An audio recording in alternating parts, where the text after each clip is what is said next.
ওরে বাবা, এ কি বৃষ্টি শুরু হলো রে! হঠাৎ আকাশ ভেঙে মনে হয় আজকে মর্তে নেমে আসবে। বৃষ্টির তোড়ে তো সামনে রাস্তাও দেখা যাচ্ছে না। হ্যাঁ স্যার, বৃষ্টির বেগ যে হারে বাড়ছে তাতে গাড়ি চালানো একদম অসম্ভব হয়ে পড়েছে।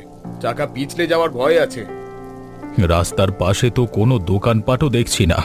এভাবে মাঝ রাস্তায় আটকে থাকলে তো বিপদ হতে পারে, ভিজে একাকার হয়ে যাব। স্যার, আমি একটু আগে খেয়াল করেছি, ঠিক সামনের বাঁকটা ঘুরলেই একটা বড় পুরনো আমলের বাড়ি আছে। ওটা কোনো বনিদি পরিবারের হবে হয়তো। বাড়ির সামনে গিয়ে গাড়িটা থামাও তো দেখি, অন্তত এই ঝড় বৃষ্টির হাত থেকে তো বাঁচা যাবে। ভিজে আমার হাড় পর্যন্ত কাঁপছে। স্যার, আমি আস্তে আস্তে গাড়িটা ওই গেটের সামনে নিয়ে যাচ্ছি। আপনি সিট বেল্টটা শক্ত করে ধরুন, রাস্তা খুব পিচ্ছিল। সাবধানে চালাও। আজকে এই অজপাড়া গায়ে বৃষ্টির রাতে আটকা পড়া মানি যমদূতকে দাওয়াত দেওয়া। কোনোভাবে মাথা গুঁজবার ঠাঁই পেলেই হয়। বাড়িতে কেউ আছেন? দয়া করে দরজাটা একটু খুলবেন, আমরা খুব বিপদে পড়ে গেছি বৃষ্টির মধ্যে। এই মাঝরাতে বৃষ্টির মধ্যে আপনারা কারা? এত ভিজে গেছেন কেন আপনারা? মা, আমরা এই রাস্তা দিয়ে যাচ্ছিলাম, হঠাৎ এমন বৃষ্টি ঝড় শুরু হলো যে গাড়ি চালানো অসম্ভব হয়ে পড়েছে। একটু আশ্রয় কি মিলবে? ও মা, আপনারা তো একদম ভিজে সপ সপ করছেন। ভেতরে আসুন কাকা, এইভাবে বাইরে দাঁড়িয়ে থাকলে তো ঠান্ডা লেগে যাবে। খুব বাঁচালেন মা আজকে। এ অন্ধকারে আর বৃষ্টির মধ্যে কোথায় যেতাম বুঝতে পারছিলাম না। তোমার অনেক দয়া। দয়ার কিছু নেই কাকা, বিপদে পড়লে মানুষই তো মানুষের পাশে দাঁড়াবে। আপনারা আগে বারান্দায় জল ঝরিয়ে ভেতরে এসে বসুন। গ্রামের মানুষেরা সত্যি অনেক বড় মনের হয়। আমি শহর থেকে আসছি, ভাবতেই পারিনি কেউ এমনভাবে দরজা খুলে দেবে। আপনি আগে বসুন, আমি ভেতর থেকে দুটো শুকনো গামছা নিয়ে আসছি। অনেক ধন্যবাদ মা, আমি সত্যিই তোমার অনেক ঋণী হয়ে গেলাম। তুমি কি এ বাড়ির বড় বউ? তোমার চাল চলন তো দেখি খুব লক্ষ্মী। হ্যাঁ কাকা, আমি এই বাড়িরই বউ। তবে আমার এই পরিচয়টা মনে হয় খুব একটা সুখের নয়। কেন মা, এমন লক্ষ্মী বউ পেয়ে এ বাড়ির মানুষের তো ধন্য হওয়া উচিত। জীবন সবসময় যেমনটা আমরা চাই তেমনটা হয় না কাকা। বাইরে থেকে সব সুন্দর দেখলেও ভেতরে অনেক আহা। ওরে কবিতা, দেখেছিস বাড়ির সামনে দামি গাড়ি দাঁড়িয়ে আছে? শহর থেকে অনেক বড় লোক অতিথি এসেছে মনে হচ্ছে।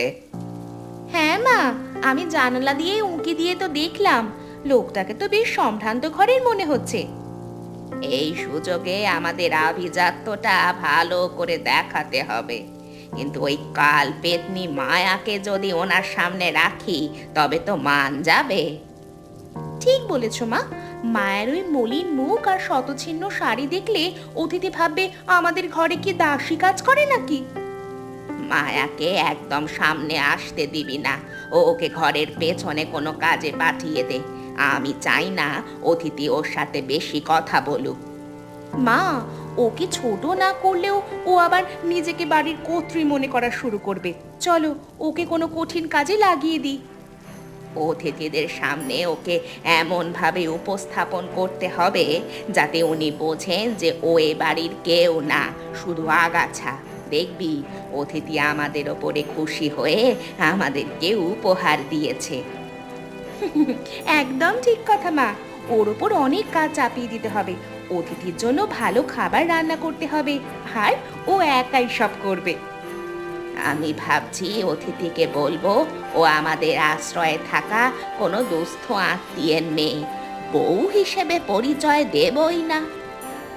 দারুণ বুদ্ধিমা, এতে আমাদের সম্মানও বাঁচবে আর মায়াকেও তার আসল জায়গাটা বুঝিয়ে দেওয়া হবে।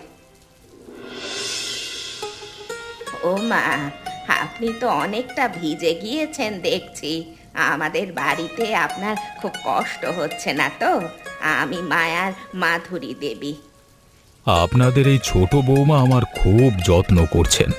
উনি না থাকলে তো আজকে আমার বিপদই হয়ে যেত। আরে ভাই সাহেব, মায়ার কথা আর বলবেন না।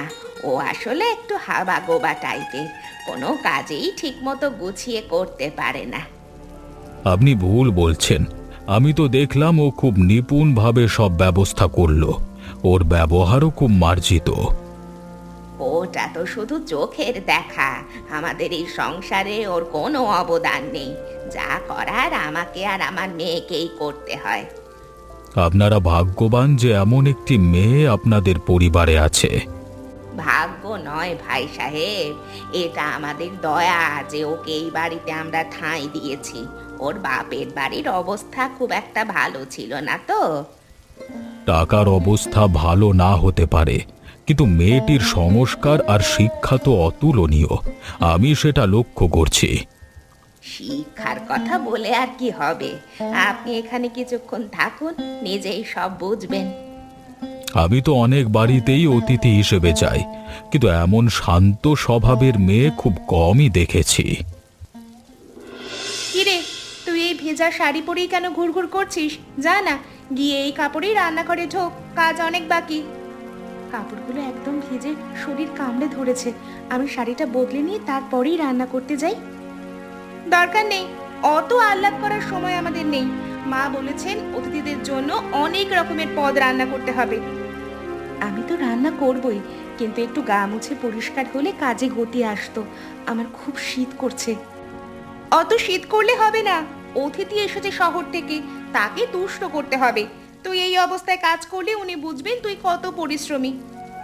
তোমরা কি চাও আমি অসুস্থ হয়ে পড়ি? আমি তো না করছি না, শুধু 5টা মিনিট সময় চেয়েছি। 5 মিনিট মানে অনেক সময়। শোন মায়া, বেশি কথা না বলে রান্নাঘরে যা। আমি যাচ্ছি, কাপড়টা তো একদম ভারী হয়ে আছে। আগে কাজ শেষ কর, অতিথি যেন কোনো খুঁত ধরতে না পারে। তাড়াতাড়ি যা বলছি। ঠিক আছে, আমি যাচ্ছি। এ গো বড় বৌমা, রান্নাঘরের খবর কি? অতিথি তো অনেকক্ষণ ধরে বসে আছেন, এখনো ধোঁয়া বের হচ্ছে না কেন? মা, আমি তো মশলা বাটছি, উনুন ধরিয়েছি মাত্র। অনেকগুলো পদ তো, তাই একটু সময় লাগছে একা হাতে করতে। আজ কিন্তু সব রান্না একা তোমাকেই করতে হবে। কবিতা আজ বিশ্রাম নেবে, ওর শরীরটা ভালো নেই। কোনো অজুহাত কিন্তু চলবে না। আমি চেষ্টা করছি মা, মাংসটা রান্না করা হয়ে গেছে, এবার মাছটা ভাজতে শুরু করব। আপনারা চিন্তা করবেন না। সাবধান মায়া, নুন বা জাল যদি একটু কম বেশি হয় তবে কিন্তু অতিথির সামনে তোমাকে অনেক কথা শুনতে হবে। ছাড়বো না কিন্তু একদম। আমি খুব সাবধানেই রাঁধছি মা। আপনারা তো জানেন আমি কোনো কাজে ফাঁকি দিই না। আমাকে শুধু একটু শান্তিতে কাজ করতে দিন। শান্তি পাবে কাজ শেষ হলে। অতিথি যখন খেয়ে প্রশংসা করবে তখন হবে শান্তি। তার আগে কিন্তু ঘাড় নিচু করে কাজ করো। আমি তো সবসময় মাথা নিচু করেই থাকি মা, কিন্তু শরীরটা আজ আর দিচ্ছে না। শরীর শরীর করিস না তো। আমাদের যুগে আমরা 10 জনের রান্না একাই করতাম। এখনকার মেয়েদের শুধু নখরা বেশি।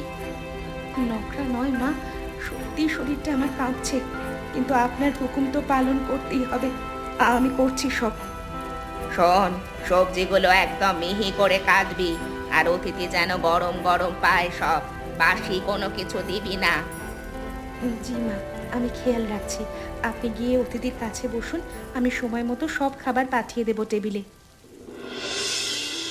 কি গো মা, তোমার মা কোথায় গেলেন? আর রান্নাঘর থেকে তো খুব সুন্দর মশলার সুগন্ধ আসছে। মা একটু ভেতরে গেছেন ওনার ওষুধ খাওয়ার জন্য।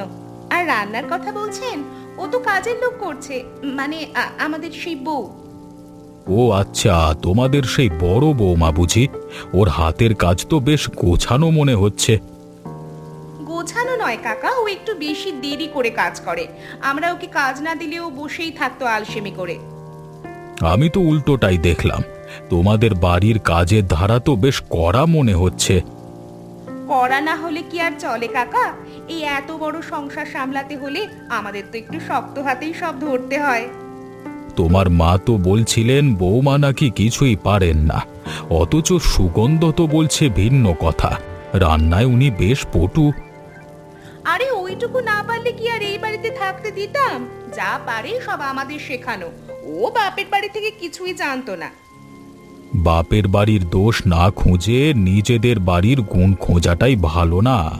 মেয়েটি তো খুব কষ্ট করে কাজ করছে। বুঝলাম, তদারকি করাটাও এক ধরনের কাজ বটে। তবে তদারকির চেয়ে একটু মমতা দেখালে হয়তো কাজটা আরো সুন্দর হতো। কষ্ট কোথায়? ও তো আমাদের আশ্রয়ে রাজরানী হয়ে আছে। একটু রান্না করা কি খুব কষ্টের কাজ বলে আপনার মনে হয়? আপনি শহর থেকে এসেছেন তো কাকা, তাই গ্রামের মেয়েদের চেনেন না, এদের একটুও ছাড় দিতে নেই। মা, আমি একটু জল খাওয়ার জন্য রান্নাঘরের দিকে আসছিলাম। তুমি একা একা এখানে এত কাজ করছো কেন? না কাকা, কোনো অসুবিধা নেই, আমি একাই সব সামলে নিতে পারছি। আর আপনার জল লাগবে? তুমি কি কাঁদছো মা? তোমার চোখ দুটো তো একদম লাল হয়ে আছে। ধোঁয়ায় নাকি অন্য কোনো কারণে? না কাকা, ধোঁয়ার জন্য হতে পারে, উনুনটা একটু বেশি ধোঁয়া ছাড়ছে। আপনি এদিকে আসবেন না, এখানে খুব গরম। মা, আমাকে লোকানোর চেষ্টা করো না। আমি বুঝতে পারছি তোমার ওপর দিয়ে অনেক ধকল যাচ্ছে। কেন এত অত্যাচার সহ্য করছো? কিছু না কাকা, আসলে এই সবই আমার ভাগ্য। কান্নাটা এখন অভ্যাসে পরিণত হয়ে গেছে, এটা কোনো ব্যাপার না। অভ্যাস কখনো খারাপ জিনিসের হতে নেই মা। তুমি এত ভালো রান্না জানো, এত পরিশ্রমী, তোমার তো মাথা উঁচু করে থাকা উচিত। মাথা উঁচুতে রাখার অধিকার সবার থাকে না কাকা। আমি শুধু চাই এই সংসারটা ভালোভাবে চলুক, তাতে আমার কষ্ট হলে হোক। সংসার কি শুধু একজনের আত্মত্যাগে চলে? তোমার বিক্রম কি এসব কখনো দেখেন না? তিনি তো তোমাকে সাহায্য করতে পারতেন। ওনাকে বলে কোনো লাভ নেই কাকা, উনি মায়ের অবাধ্য হতে পারেন না। আর আমি চাই না আমার জন্য ওনাদের মধ্যে কোনো বিবাদ হোক। তুমি সত্যি মহৎ মা, কিন্তু মনে রেখো, অন্যায় সহ্য করাও একটা পাপ। আমি তোমার জন্য কিছু করতে পারলে খুব খুশি হতাম, কিন্তু আমি তো অতিথি। তুমি শুধু নিজেকে শক্ত রেখো। আশীর্বাদ করবেন কাকা, আমি খাবারগুলো গুছিয়ে নিয়ে আসছি, আপনারা খাবার টেবিলে গিয়ে বসুন। বাহ, খাবারের চেহারা দেখেই বোঝা যাচ্ছে এর স্বাদ অতুলনীয় হবে। আপনারা সত্যিই খুব ভাগ্যবান যে এমন রাঁধুনি পেয়েছেন। হ্যাঁ ভাই সাহেব, রান্নাটা আসলে মায়াকে আমি সব শিখিয়েছি। আমার নির্দেশ ছাড়া ও কিছুই করতে পারে না। তাই নাকি? আসলে ও তো কিছুই জানতো না, আমি ওকে হাতে ধরে সব চিনিয়েছি। তবে আজ মনে হয় ঝালটা একটু বেশি হয়ে গেছে। একদম না, ঝাল মশলা একদম নিখুঁত হয়েছে। আমি শহরে এত বড় বড় রেস্তোরাঁয় খেয়েছি, কিন্তু এমন তৃপ্তি কোথাও পাইনি। আপনি প্রশংসা করছেন দেখে ভালো লাগছে, তবে মায়া তো অনেক দেরি করে ফেললো খাবারগুলো সাজাতে। দেরি তো হবেই। একাই যদি এতগুলো পদ রান্না করতে হয় তবে তো সময় লাগবেই। আপনারা ওকে সাহায্য করলে আরো আগে হতো। কই গো মায়া, অতিথির পাতে মাছের মাথাটা দাও। আর শোনো, তরকারি যেন কম না পড়ে। ভাই সাহেব, আপনি বোধহয় মায়ার প্রতি একটু বেশি সদয় হয়ে পড়ছেন। ও কিন্তু মাথায় উঠে যাবে। মাথা যাদের উঁচু থাকে মা, তাদের ওপর সদয় হওয়াটা ধর্মের কাজ। আর যে গুণের কদর করে না সে আসলে নিজেই অভাগা। তুমি কি এখনো জেগে আছো? আজ আমাকে সবার সামনে অনেক অপমান করা হয়েছে। তুমি সবসময় শুধু এই নালিশই করো মায়া। মা আর কবিতা তোমাকে কি এমন বলেছে? তুমি একটু বেশি বাড়িয়ে বলো। বাড়িয়ে বলছি না, আজ ঝড়ের রাতে আসা সেই অপরিচিত মানুষটিও আমার কষ্ট বুঝলো, কিন্তু তুমি বুঝলে না। অতিথি মানুষ তোমায় দুটো সান্ত্বনা দিয়েছে বলে তুমি এখন আকাশ ছোঁয়ার স্বপ্ন দেখছো। মা যা করেন আমাদের মঙ্গলের জন্যই করেন। ভেজা কাপড়ে রান্না করা কি আমার মঙ্গলের জন্য? সবার সামনে আমাকে কাজের লোক সাজানো কি আমার মঙ্গলের জন্য? আমি মায়ের বিরুদ্ধে যেতে পারি না, তুমি তো জানো। তুমি আজ যদি একবার প্রতিবাদ করতে, তবে আমার এত কষ্ট হতো না। মা একটু সেকেলে চিন্তার মানুষ, তাই ওসব বলেছেন। তুমি ওসব কানে নিও না, এখন ঘুমাও তো, কালকে অনেক কাজ। কাজ তো রোজই থাকে, কিন্তু মনের ভেতরে যে ক্ষত তৈরি হচ্ছে তার ওষুধ কি? তুমি কেন আমাকে এই নরক থেকে বের করো না? তুমি অতিরিক্ত ভাবছো মায়া। এই বড় বাড়িতে তোমার অভাবটা কি?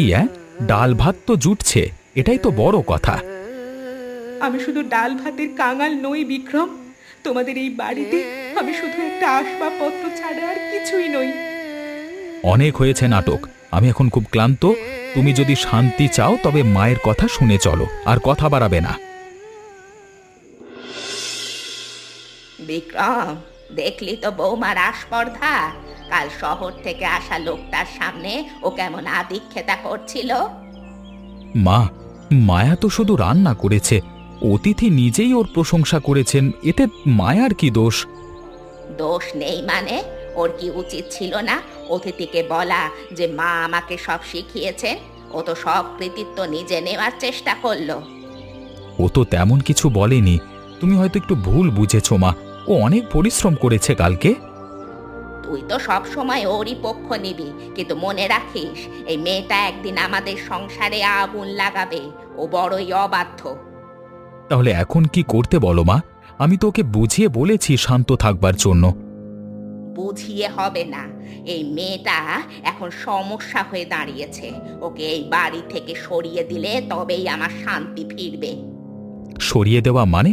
তুমি ওকে বাপের বাড়িতে পাঠিয়ে দেওয়ার কথা বলছো? বাপের বাড়ি হোক বা অন্য কোথাও, ও যেন আমাদের দু চোখের সামনে না থাকে। ওকে ত্যাগ করাই এখন আমাদের জন্য ভালো হবে। হ্যাঁ মা, কাজটা কি ঠিক হবে? লোকে কি বলবে যে বউকে তাড়িয়ে দিলুম? লোকের ভয় করলে কি আর নিজের শান্তি পাওয়া যায়? ও থাকলে আমাদের সম্মান একেবারে ধুলোয় মিশিয়ে দেবে একদিন। ঠিক আছে মা, তুমি যখন বলছো তখন আমি ওর সাথে কথা বলবো।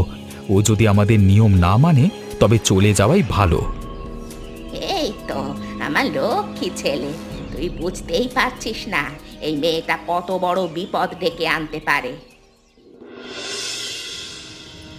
এই মাঝরাতে বৃষ্টির মধ্যে তুমি আমাকে বাড়ি থেকে বের করে দিচ্ছ বিক্রম। আমি কোথায় যাব এখন? আমার বাপের বাড়িতে তো কেউ নেই। আমি তোমাকে অনেক সুযোগ দিয়েছি মায়া, কিন্তু তুমি মায়ের সম্মান করতে শেখোনি।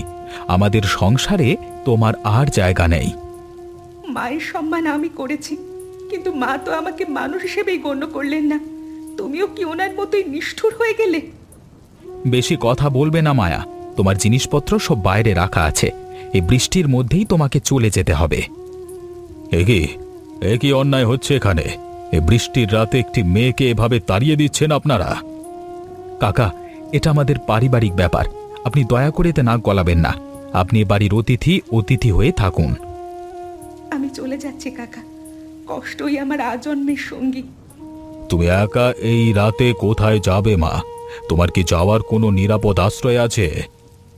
আমার কোথাও যাওয়ার জায়গা নেই কাকা, হয়তো রাস্তার ধারেই কোথাও আশ্রয় নিতে হবে বা মরে যেতে হবে। মরবে কেন মা? তুমি আমার সাথে চলো। ভাগ্যিস আজকে চলে যেতে পারিনি বৃষ্টির জন্য, না হলে এই রাতে কোথায় যেতে তুমি? আপনার সাথে? আপনি তো অচেনা মানুষ, আমি আপনার বাড়িতে গিয়ে বোঝা হয়ে থাকতে চাই না কাকা। আমি তোমাকে বোঝা হিসেবে নয়, আমার মেয়ের মতো আশ্রয় দেব। আপনি কি সত্যি আমার সাহায্য করবেন কাকা? এই স্বার্থপর পৃথিবীতে এমন মানুষও কি আছে? আছে মা, আমি তোমার কষ্ট দেখেছি, তোমার ধৈর্য দেখেছি। এই পরিবারের লোকজন তোমাকে চিনতে ভুল করেছে। চলো চলো, আমার সাথে চলো। কি গো মায়া মা, তোমার সেলাইয়ের দোকানের কাজ তো বেশ ভালোই এগুচ্ছে দেখছি। শহরের বড় বড় ঘরের মেয়েরা তোমার কাজ পছন্দ করছে। হ্যাঁ কাকা, সবই আপনার আশীর্বাদ। আপনি সেদিন আমাকে আশ্রয় না দিলে আজ আমি হয়তো পথেই মরে যেতাম। তুমি নিজের প্রতিভায় এগিয়ে গেছো মা। আমি তো শুধু একটা সেলাই মেশিন আর ছোট একটা ঘর দিয়েছিলাম, বাকিটা তোমার পরিশ্রম। কষ্টই আমাকে অনেক কিছু শিখিয়েছে কাকা। আগে ভাবতাম সংসারই করব, সংসারই সব, কিন্তু এখন বুঝি নিজের পায়ের নিচের মাটি থাকাটা কতটা জরুরি। কোনো বিশেষ অর্ডার এসেছে নাকি? হ্যাঁ কাকা, সামনের বিয়ের সময় তো, তাই অনেক জামা কাপড়ের অর্ডার আসছে। আমি 3 জন মেয়েকে কাজও দিয়েছি। বাহ, তুমি এখন সফল উদ্যোক্তা। যে মেয়েটি একদিন রান্নাঘরের কোণে কাঁদতো, সে আজ কত মানুষের অন্ন যোগাচ্ছে। আমি চাই না কোনো মেয়ে আমার মতো এভাবে হেরে যাক। কাজই মানুষকে পরিচয় দেয় কাকা, এটাই আমার শান্তি। তোমার চোখের দিকে তাকালে এখন আত্মবিশ্বাস দেখতে পাই মা। যারা আমাকে অবজ্ঞা করেছিল তারা একদিন বুঝবে আমি আসলে কি ছিলাম। তুমি তাদের ক্ষমা করে দিও মা, কারণ হিংসে রাখলে মনে শান্তি পাওয়া যায় না। তুমি শুধু তোমার কাজে মন দাও। আমি তাদের মনে রাখি না কাকা, তবে সেই বৃষ্টির রাতের স্মৃতি আমাকে মনে করিয়ে দেয় যে কত কষ্টে আমি এই জায়গায় এসেছি। মায়া, আমাদের খুব ভুল হয়ে গেছে গো। মায়া মা, আমাদের ক্ষমা করে দাও। তোমাকে তাড়িয়ে দেবার পর আমাদের সংসারে শনির দশা লেগেছে। আপনারা এখানে কেন এসেছেন? আপনারা তো আমার মতো অপয়া বউয়ের কোনো দরকার নেই। তুমি চলে যাবার পর মা বুঝতে পেরেছেন তোমার মূল্য কত ছিল। কবিতা এখন সারা দিন ঝগড়া করে মায়ের সাথে। মা, আমরা খুব অভাবের মধ্যে পড়ে গেছি। তুমি তো এখন অনেক টাকা কামাও, আমাদের কি আর একটা সুযোগ দিবি না? সুযোগ তো আমি অনেকবার চেয়েছিলাম বিক্রম। সেদিন যখন বৃষ্টির মধ্যে আমায় তাড়িয়ে দিচ্ছিলে তখন কি একটা বারের জন্য মনে পড়েনি? আমি খুব লজ্জিত মায়া, আমি মায়ের কথায় অন্ধ হয়ে গেছিলাম। আমাকে আর একবার বিশ্বাস করো। আমি আপনাদের ক্ষমা করে দিয়েছি অনেক আগেই, কারণ মনের মধ্যে ঘৃণা পুষে রাখলে নিজেরই ক্ষতি হয়। তাহলে কি তুমি আমাদের সাথে বাড়ি ফিরে যাবে? আমরা তোমাকে রানী করে রাখবো। রানী হওয়ার শখ আমার নেই মা। আমি এখন নিজের যোগ্যতায় যে সম্মান পেয়েছি সেটাই আমার কাছে সবচেয়ে দামি। আমাদের বাড়িতে চলো মায়া, আমি কথা দিচ্ছি আমি আর কখনো মায়ের অবাধ্য হতে দেব না তোমাকে। সম্মান যেখানে নেই সেখানে ভালোবাসা টেকে না বিক্রম। আমি এখন নিজের পায়ে দাঁড়িয়েছি, এটাই আমার পরিচয়। তুমি কি আমাদের কোনোই সাহায্য করবে না? আমরা তো তোমার আপনজন, বলো। আপনজন তারাই যারা বিপদে পাশে থাকে। তবুও মানুষ হিসাবে আমি আপনাদের পাশে থাকব, কিন্তু সেই বাড়িতে আমি আর ফিরব না।